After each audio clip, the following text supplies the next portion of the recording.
सवितुर्वरेण्यं भर्गो देवस्य धीमहि धियो यो नः प्रचोदयात्. Om Shanti Shanti Shanti. Namaste, dear friends. Now I am starting a very important video on the basis of Swami Annamalai's book, Final Talks. Annamalai Swami was direct disciple of Maharshi Ramana.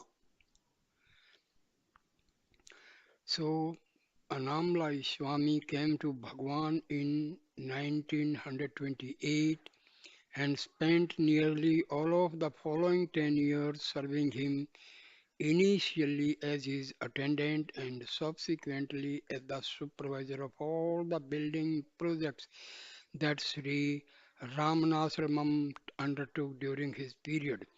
The full story of Annamalai Swami association with Bhagwan has already been told in his autobiography, Living by the Words of Bhagwan. Many of the stories that Annamalai Swami alludes to in this book are told fully in their proper context in this earlier work. In 1938, Bhagwan instructed Annamalai Swami to stop working in Sri Ramanasramam, saying that in future he should devote himself to solitary meditation in Palakotu, the community of sadhus that grew up on the western border of Sri Ramanasramam. Bhagwan even went so far as to say that Annamalai Swami should not visit him in the ashram anymore. However, the harshness of this edict was considerably softened by the fact that Bhagwan came to Palakotu every day and often visited Annamalai Swami in his home, a small house that Bhagwan himself had helped to design. See, these sages, they have their own way of doing something good to a particular person.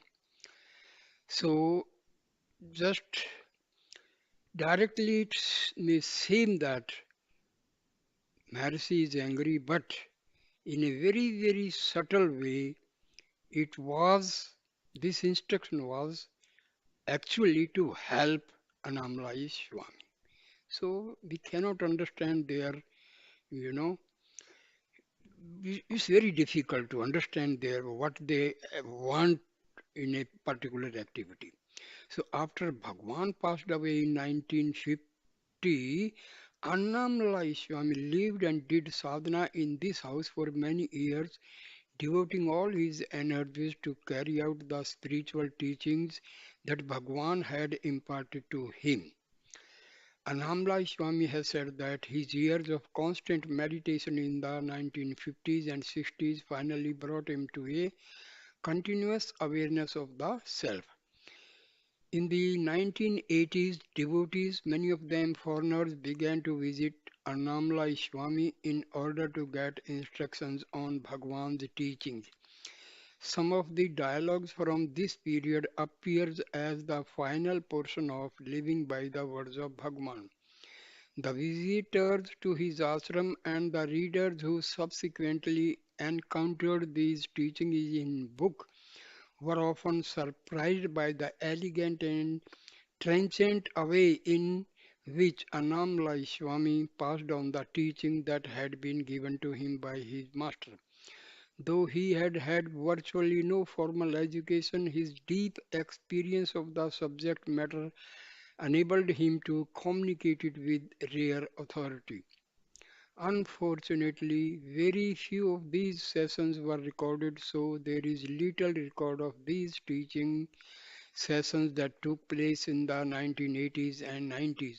However, in 1995, the year that Annamalai Swami finally passed away at the age of 89, Audio recordings were made of the sessions that took place between March and October. This small book is an edited record of what turned out to be the last 6 months of Annamalai Swami's teaching career. Annamalai Swami's teachings were uncompromising, straightforward, and rarely deviated from a solid core of advice that he himself had been given by his own guru. However, they were delivered with a force and a gentle humor that was irresistibly attractive. In the last few years of his life, his small room was invariably packed on the afternoons that he dispensed his wisdom. In offering this book to the general public, it is my hope that it will be found to be as useful and stimulating as the earlier collection of teaching. May the blessings of Bhagwan be on this small but valuable teaching record. So, this book was actually edited by David Godman in October 1999 at Tirumanalai. Tirumannamalai. Annamalai Swami. Now, his instructions start from here onward. Annamalai Swami says, mind is just a shadow. Attempts to catch it and control it are futile. They are just shadows chasing shadows. You cannot control or eliminate a shadow by chasing it or by putting a shadow hand on it. These are just children's games. See, we cannot control mind because mind is nothing but the chain of thoughts originating from the soul. Soul is infinite, so anything coming from infinity cannot be controlled. So, as we cannot chase our shadow, can we chase our shadow? No. So, same way, mind cannot be controlled. Swami Ramtirtha once told a story about a small boy who ran down the street trying to catch up with the head of his shadow. He never managed because no matter how fast he ran, the shadow of his head was always few feet ahead of him. His mother, who was watching him and laughing, called out, "Put your hand on your head." When the boy followed this instruction, the shadow hand caught up with the shadow head. This was enough to satisfy the boy. This kind of advice may be enough to keep children happy, but it won't produce satisfactory results in the realm of sadhana and meditation. Don't chase your shadow thoughts and your shadow mind with mind control techniques because these techniques are also shadows. Instead, go back to the source of the shadow mind and stay there. When you abide in that place, you will be happy, and the desire to go chasing after shadow thoughts will no longer be there.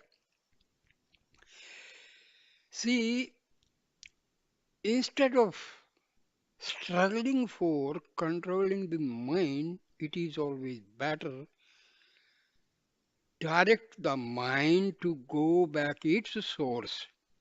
And the source of the mind is the soul, the real self.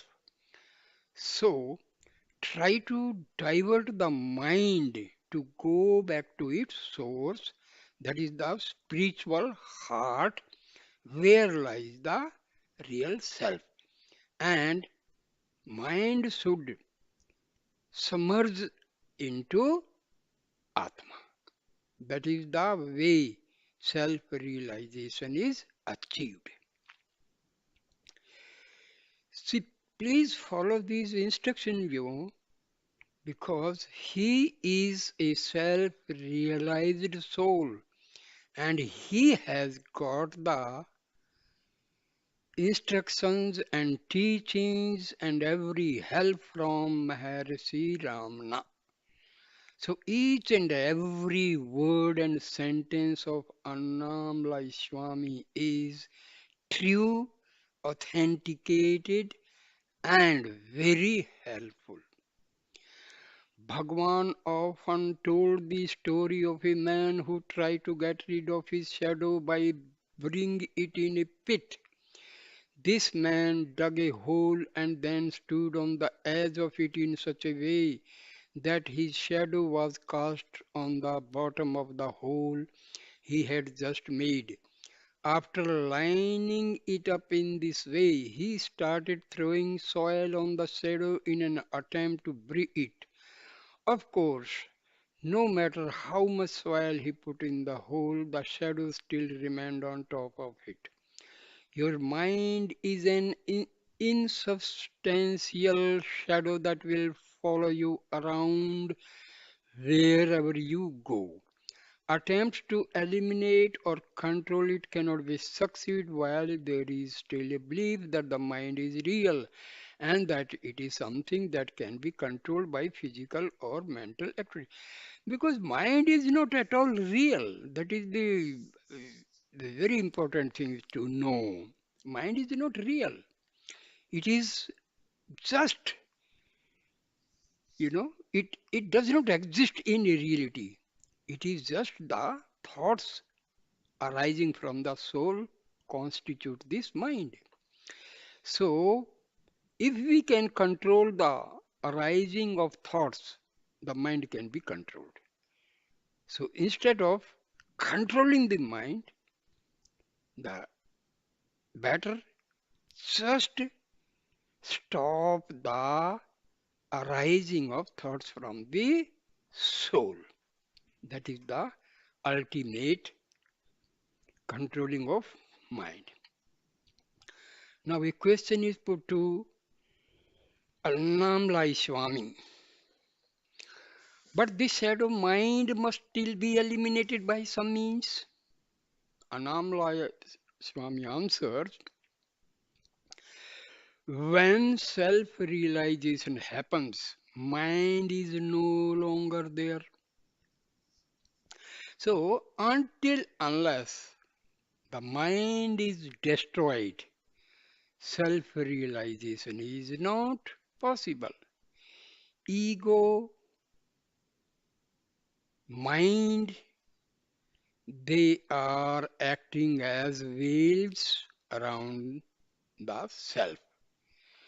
So, to realize the self, the most important point is to destroy the ego and the mind. However, you do not get self realization by getting rid of the mind. It happens when you understand and know that the mind never existed.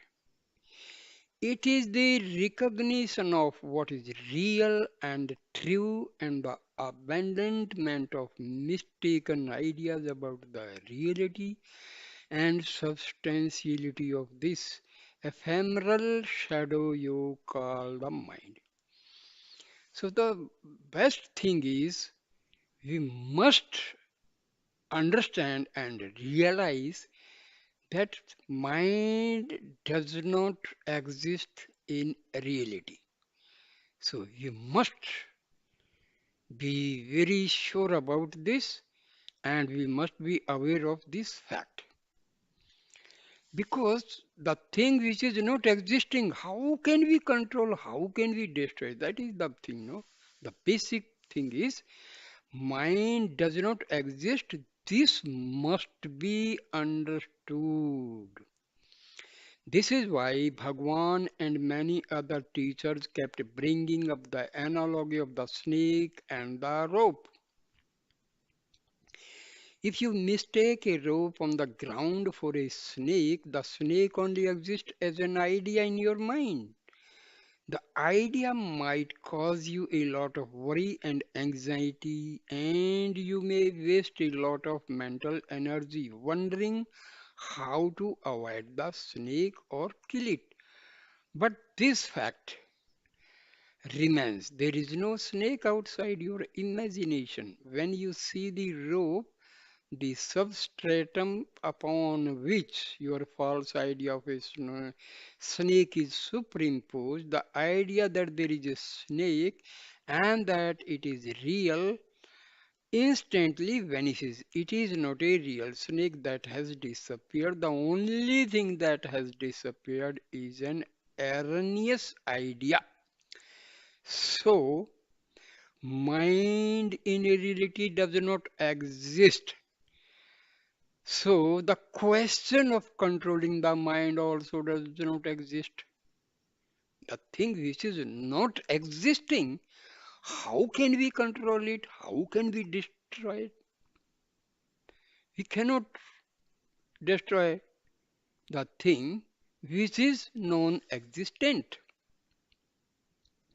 The substratum upon which the false idea of the mind has been superimposed is the self. When you see the mind, the self, the underlying substratum is not seen. It is hidden by a false but persistent idea. And conversely, when the self is seen, there is no mind.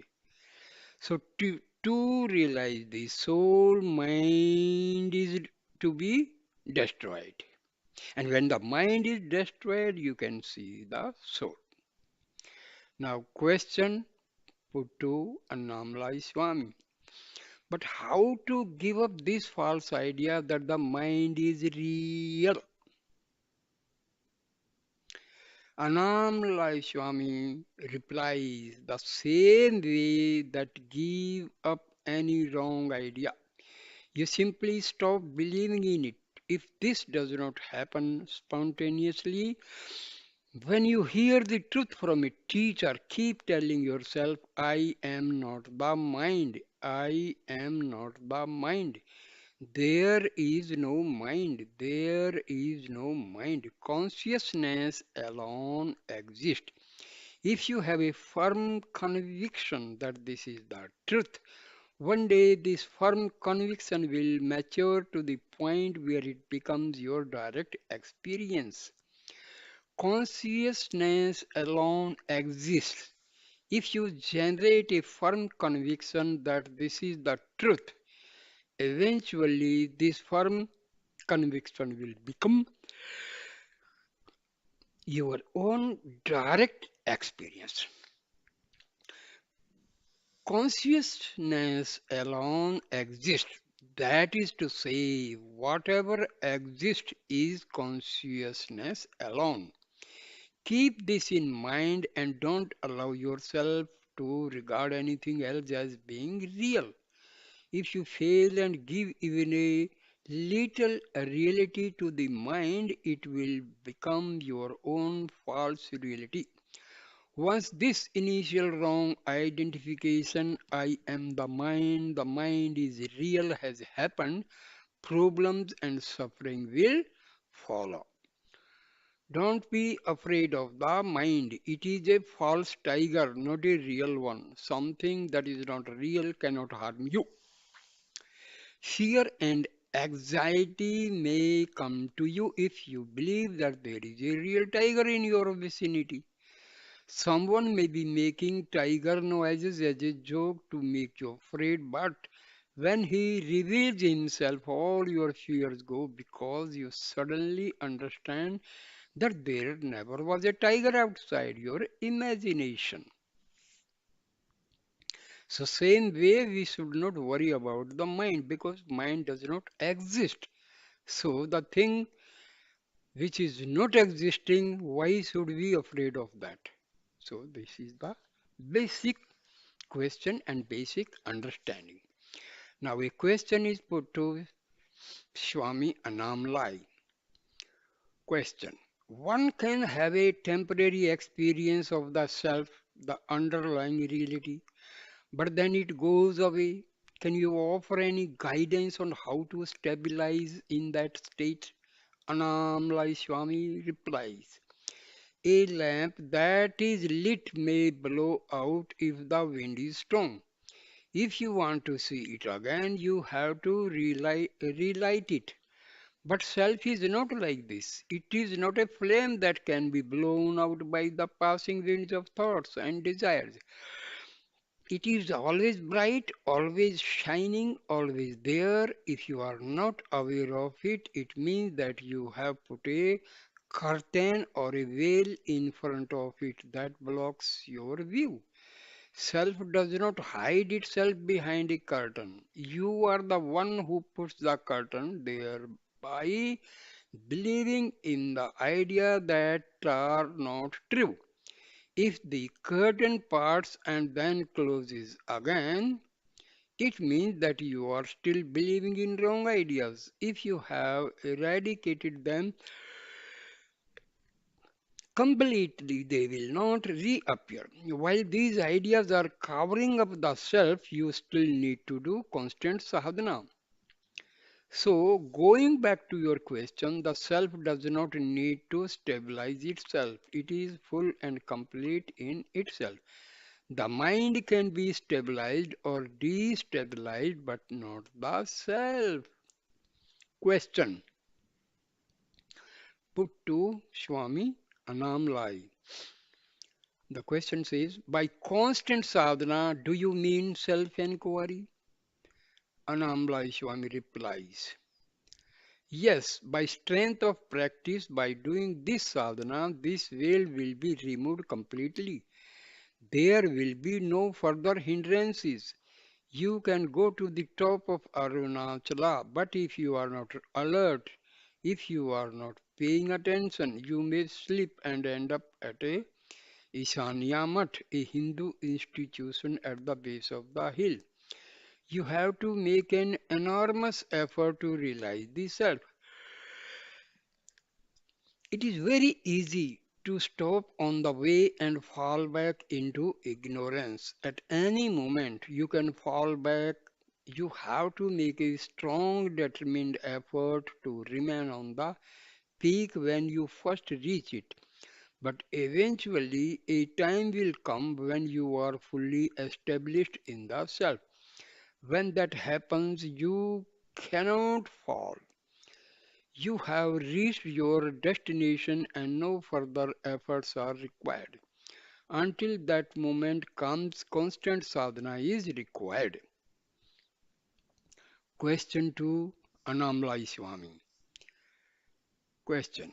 Is it important to have a guru at this stage, this period when constant effort is required?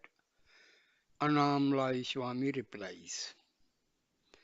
Yes, the guru guides you and tells you that what you have done is not enough.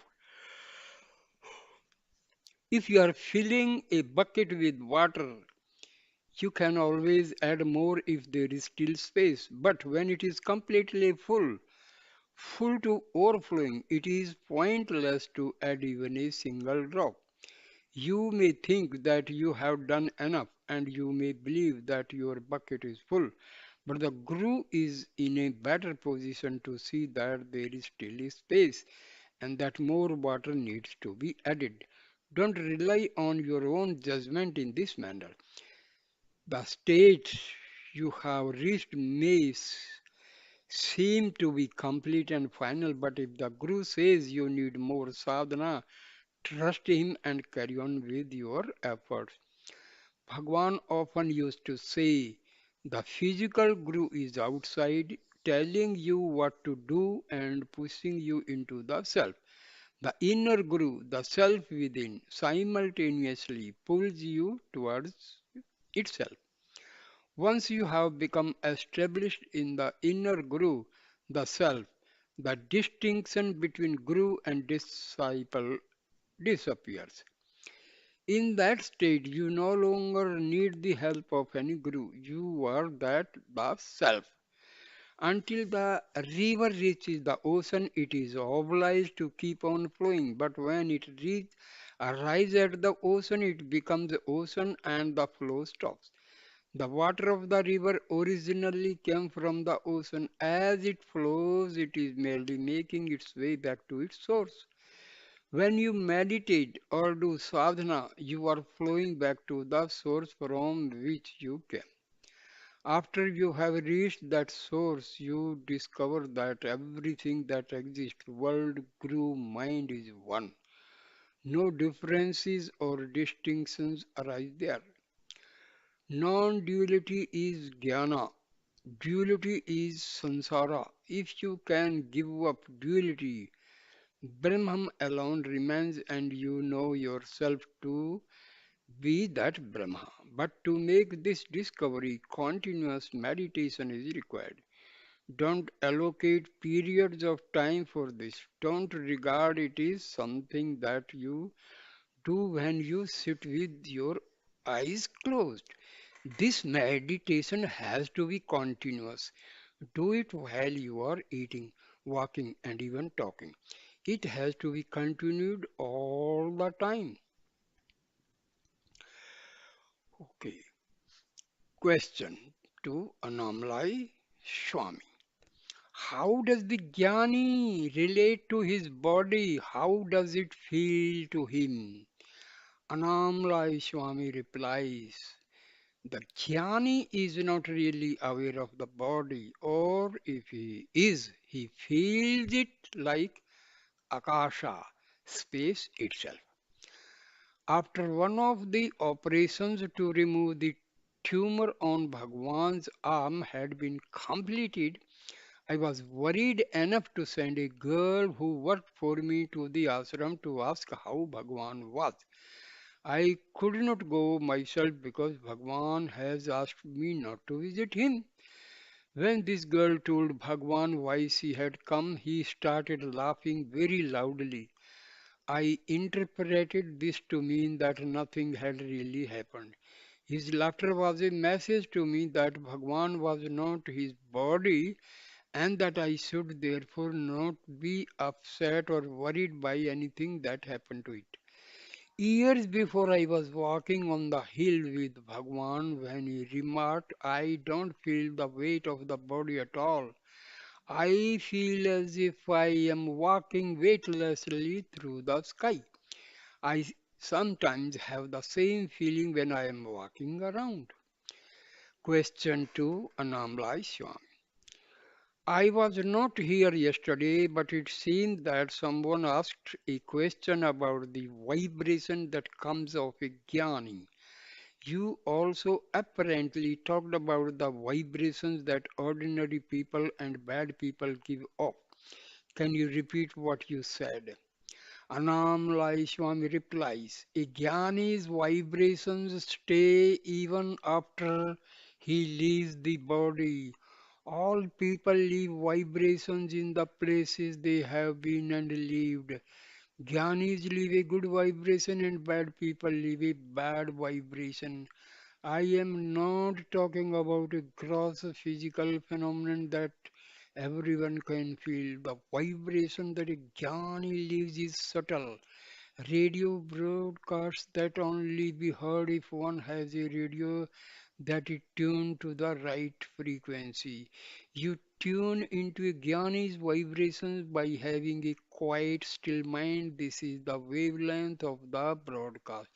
If you have not tuned yourself to receive this frequency, you cannot expect to experience or benefit from the vibration that a jnani may have left in a place. See, this is a very important phenomena. In India, people visit pilgrim places, pilgrimage places. Why? Because these places had been visited by realized souls, sages, rishis, mahatmas. So their vibrations still exist on those pilgrimage places. So this type of vibrations may help a sadhaka.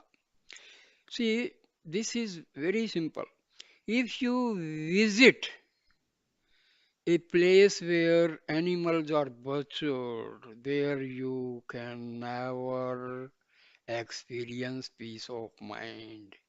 Once you visit such a place, a butchery where animals are butchered, you cannot have the peace of mind. Why? Because the vibrations are negative.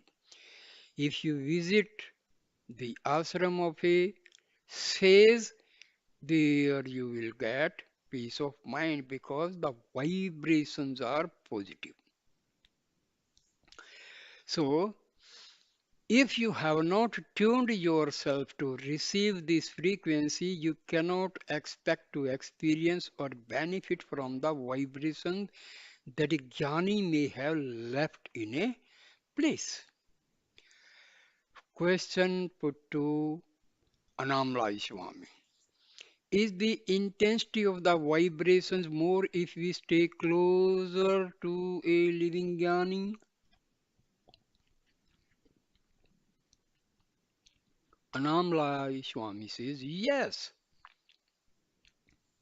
Another question is put to Annamalai Swami.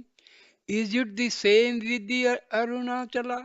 Annamalai Swami says yes, no doubt about it. Bhagwan himself has said that if one lives at the foot of Arunachala, one does not need any kind of initiation. If one's intentions are pure and holy, merely living here can be a good sadhana. Guhai Nama Shivaya, a saint who lived on the hill a few centuries ago, said in one of his poems that this Arunachala hill draws seekers in the same way that a magnet attracts iron. In ancient times, the Shakti, the power of this hill was hidden, but Bhagwan made it open to everybody. Bhagwan sang about this in Akshara Annamalai, verse 98. I have made public your doings, do not hate me for this. It was rare for Bhagwan to make such an open declaration about something that he had done or accomplished. He rarely used the word I when he referred to some event that had happened in earlier eras of his life. Sometimes he would use the passive form, something happened to me. At other times, he would go to the extreme of using someone else's name when he was telling a story about something that happened to himself.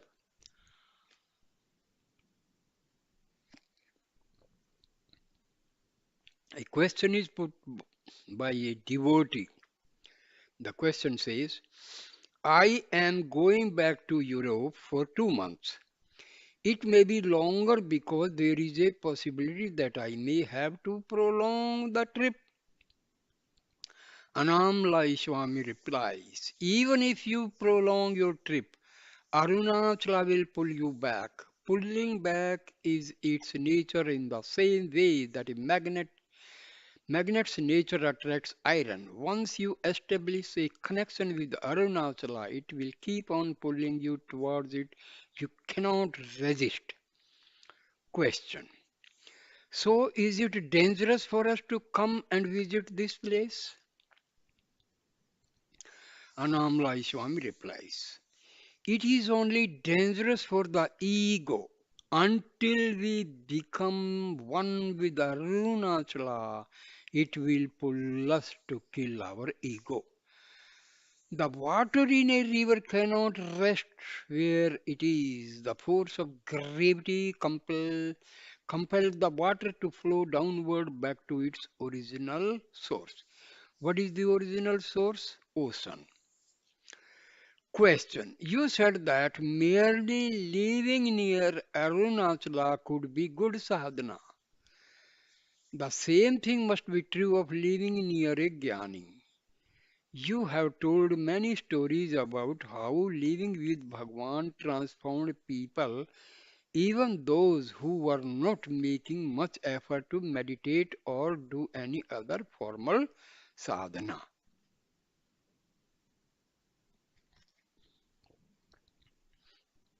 Annamalai Swami replies, yes, we were all immeasurably benefited by being in his presence, by doing ordinary, everyday things with him.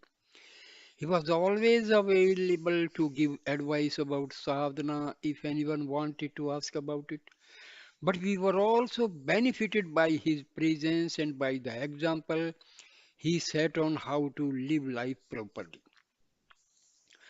For much of the time, Bhagwan would appear to be a lenient, tolerant, easygoing father. If we did not follow his instructions about various aspects of our lives, it would seem for a while that he was allowing us to go our own way. Sometimes it even seemed as if he was approving some of the wrong things that we were doing, but slowly, when the time was right, he would lead us back to his own way. Question. So when people did things that were really bad, he did not complain or interfere? Annamalai Swami replies, when Bhagwan lived in a mango tree cave, a man called Jada Swami gave him a lot of trouble. At the beginning of their relationship, whenever Jada Swami conducted a puja, he would invite Bhagwan along and then ask him to bang the drum at the culmination of the ceremony. This effectively relegated Bhagwan to being a minor functionary in Jada Swami's puja. Jada Swami would put on quite a good show, so much so that many passing pilgrims or members of the public would be attracted to these ceremonies. It helped, of course, that Jada Swami got a very imposing figure. With his long matted hair and fierce look, he looked like an archetypical ascetic sadhu. However, many people attending the pujas noticed the radiant expression on the face of the young boy who was banging the drum, and some of them began to prostrate to him because they could detect something of his radiant holiness. Jada Swami got very jealous when he saw this happening. But he tried to recoup some of his self-esteem by telling this visitor, he is my disciple, so you can do namaskar to him as well. Bhagwan never objected when Jada Swami behaved like this or made untrue claims about him being a disciple. When it became clear that Bhagwan was going to attract a big following of his own, Jada Swami got jealous and tried to drive him off the hill. On one occasion, when Bhagwan was sitting outside Virupaksa cave, Jada Swami even tried to kill him by rolling a big boulder onto him. Bhagwan, who was sitting with his back to Jada Swami, got an early warning of the attack when he heard some little pebbles cascading down the rock behind him. Bhagwan jumped up and caught Jadaswami red-handed. When he confronted him and asked him what he was doing, Jadaswami tried to bluff his way out of it by saying that he was just playing a practical joke. I was just doing it to see if you would get afraid, he said. Bhagwan never criticized him even after this incident, and the two of them continued to live side by side on the hill for several years afterward. Question. This behavior, these things that Jada Swami did, they are not the sort of thing that one would expect from a sadhu living on Arunachala. Anandai Swami. replies, Guhaishnamashwai, who lived on the hill several centuries ago, was also famous for his bad temper. In one famous incident, he cursed a group of weavers who had been causing him trouble. Within a short time, all their businesses failed. The curse was apparently a long lasting one, for in the years that followed, all attempts to start weaving business in Tiruvannamalai failed.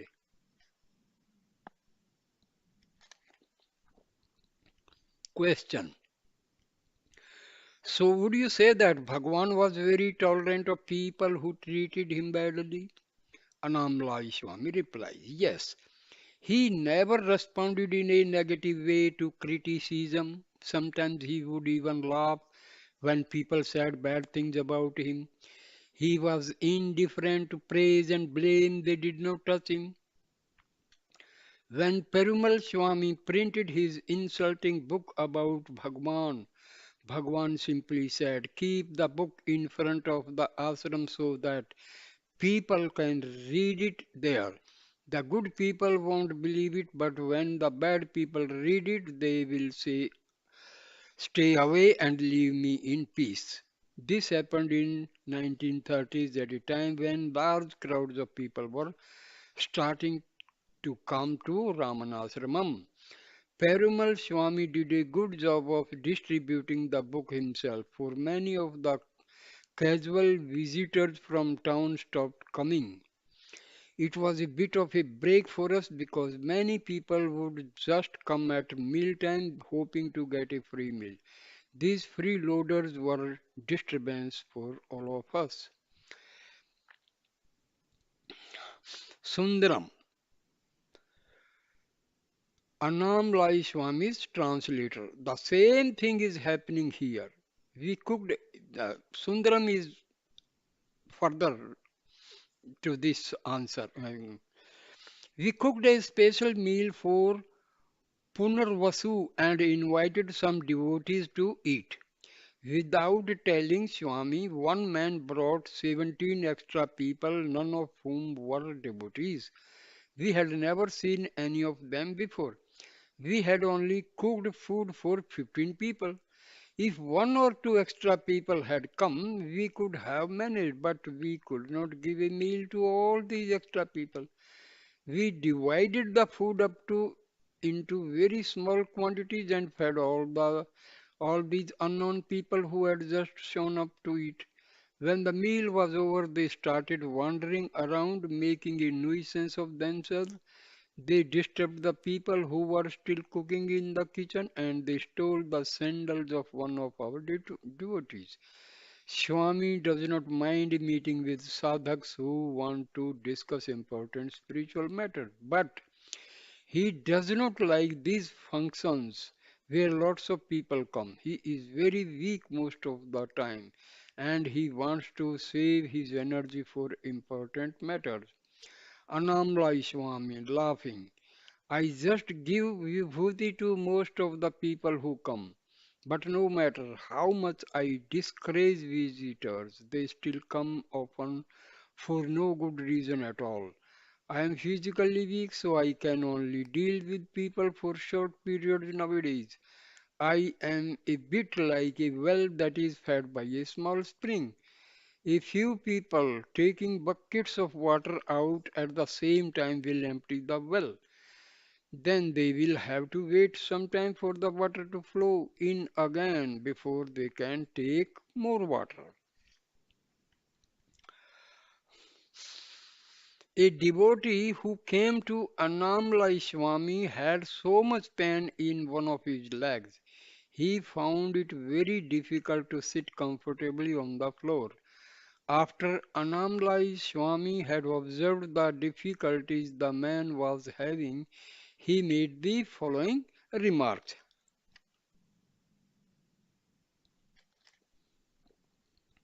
Annamalai Swami. Though the body is needed for sadhana, one should not identify with it. We should make good use of it and look after it well, but we should not pay too much attention to it. There are so many thoughts in the mind, thought after thought, they never stop. But there is one thought that is continuous, though it is mostly subconscious. I am the body. This is the string on which all other thoughts are threaded. Once we identify ourselves with the body by thinking this thought, Maya follows. It also follows that if we cease to identify ourselves with the body, Maya will not affect us anymore. See, Maya is nothing but the power of God. It, it says its function is to confuse. It will lead us from reality to unreality. That is the main function of Maya. Somehow or the other, it will trick us away from the self. Maya is fundamentally non-existent. See, Bhagwan said that Maya literally means that which is not.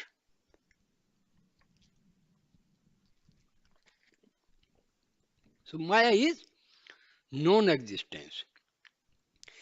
It is unreal because everything that Maya produces is an outgrowth of a wrong idea. It is a consequence of taking something to be true that is not really true. How can something that is not real produce something that is real? If a barren woman says that she has been beaten by her son, or that she has been injured by the horns of a hare, we would rightly take her to be deluded. Something that does not exist cannot be the cause of suffering or of anything else. Maya may appear to be real, to have a real existence, but this is a false appearance. The truth is, it is not real. It has no existence at all. How to get rid of this? I am the body feeling and of the Maya that is produced by it. It does not when there is this Saman Bhava, the equanimity or equality of outlook that leaves one unaffected by extreme opposites such as happiness and unhappiness, pleasure and pain. When Saman, Saman Bhava is attained, the idea I am the body is no longer present and Maya is transcendent. Question put to Annamalai Swami. Is the body to be regarded as unreal, as not me?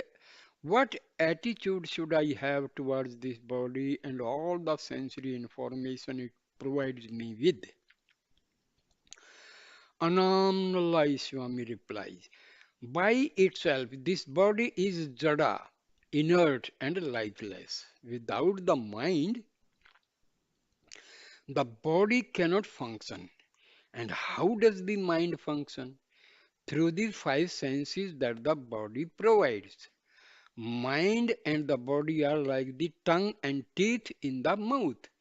They have to work in harmony with each other. The teeth do not fight with the tongue and bite it. Mind and body should combine in the same harmonious way. However, if we want to go beyond the body, beyond the mind, we have to understand and fully accept that all the information the senses provide is not real.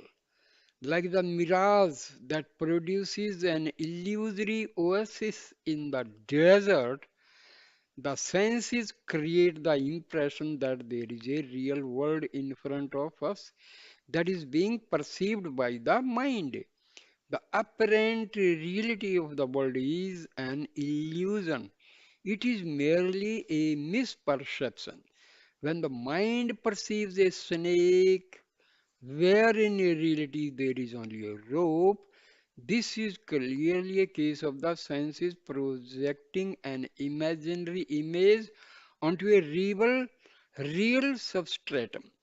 This, on a large scale, is how the unreal appearance of the world is projected by the mind and the senses onto the understanding reality of the self. Once this happens, we see the superimposition, the unreal names and forms we have created, and we forget about the substratum, the reality that underlies them. Many examples are given by our teachers and by our spiritual books. If you see a carved wooden elephant, for example, at some point you forget that it is only wood. You see the form of the carving and your mind gives that form the name elephant.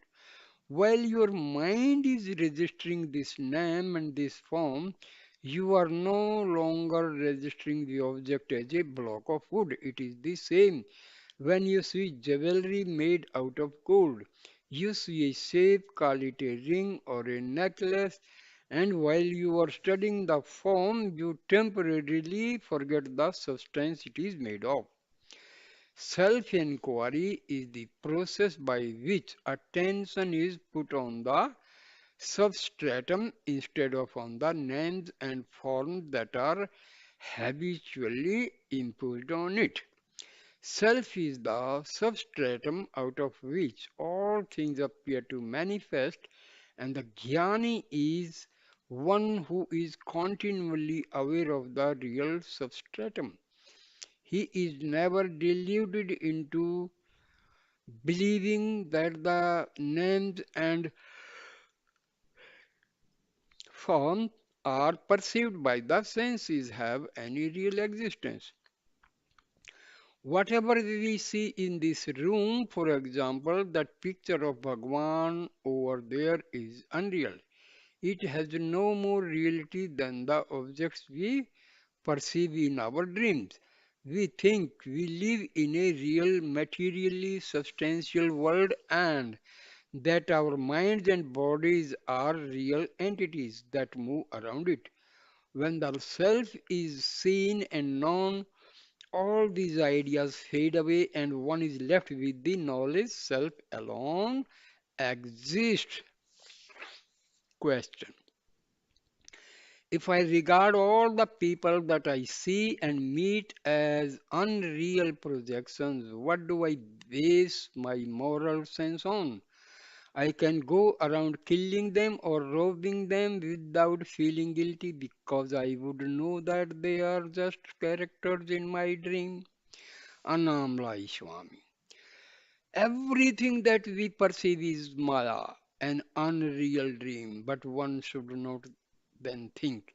Since everything is unreal, I can do what I like. There are dream consequences for the bad acts committed in the dream, and while you still take the dream to be the reality, you will suffer the consequences of your bad behavior. Do no evil and have no hate, have equanimity towards everything. Annamalai Swami then turned to a devotee who had been sitting motionless with his eyes closed in front of him. If you sit in a meditation for a long time without moving the body, the mind gets dull and tamasic. Even moving the toes while you sitting in a good way of getting rid of the tamas. Mirabai used to dance and sing. That is a good way to meditate.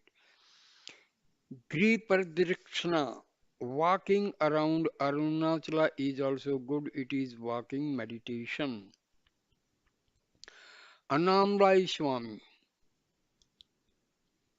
Today I am going to tell you a story I once heard. A rich man lived in a village from his youth till his old age. He had spent all his time accumulating wealth. He owned many houses and vast tracts of land. As his material wealth increased, his ego expanded with it. He enjoyed boasting about his wealth. One day, as he was sitting in front of his house with a stick in his hand, a poor man who was known to be little stupid passed by. Why are you holding the stick in your hand? He asked. The rich man decided to have some fun with him. It is a special stick, he replied. It has to be given to an idiot. This stick is passed from one person to person, and each person who receives it must pass it on to someone who is more stupid than he is. Giving him the stick, he continued, now it is your turn to own it. You must keep it with you until you find someone who is an even bigger idiot than you. The poor man humbly accepted the stick and began his quest to find someone whom he felt had even less intelligence than he did. Since he was by a long way the least intelligent person in the village, he could not find anyone to give the stick to. A few weeks later, he heard that the rich man was sick and dying. He went to visit him, partly to pay his last respects and partly to tell him that he had not managed to find anyone to give the stick to. He took his custody of the stick very seriously and he wanted advice from the rich man who owned what he should do with it. After some preliminary conversation about the rich man's health and the fate of the stick, the poor man asked the rich man what was going to happen to all his money when he died. I have to leave all my money here, answered the rich man. I do not know where and when I shall be reborn, but I do not know that I cannot take any of my money with me. I shall have to start off with nothing again. He relapsed onto a glum silence, not relishing the prospect of being parted from his money. The poor man, who had never really considered this aspect of dying before, thought about it for a while and then came to a conclusion. You must have the stick, he said, handing it back to him, because I have suddenly realized that you are an even bigger idiot than I am. Though you have had a long life and many opportunities, you have accumulated nothing of value that you can carry forward with you. You have no peace of mind because you are worried about losing your money, and you have accumulated no good karma because you have spent your wild life pursuing selfish ends. In a few days, the piles of money you have amassed will have the same value for you as piles of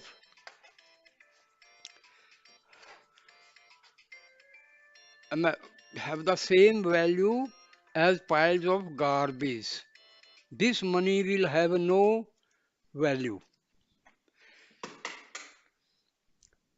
By devoting your entire life to the accumulation of things that will ultimately prove to be of no use, you have demonstrated that you are a worthy recipient of the stick.